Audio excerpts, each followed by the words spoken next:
Now, at some point, did you learn, or were you told that the children had been notified of their father's death following pronouncement?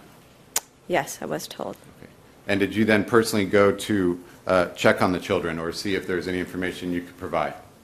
I did go to check on the children at that time. And did you see the children?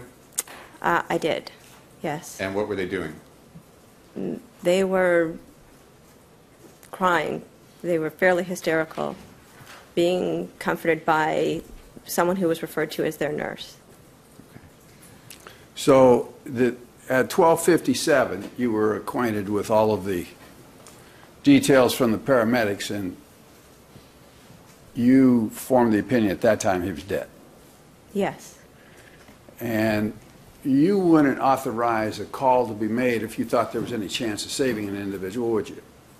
No.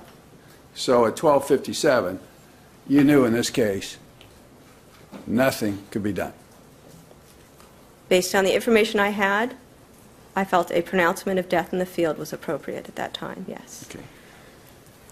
The only reason that anything was done after 12:57 is because Dr. Murray insisted that you don't give up. Is that correct? I don't know if I would word it that way, because as the base physician, I could override and still pronounce. However, there was a physician on scene, and then I had potentially conflicting information.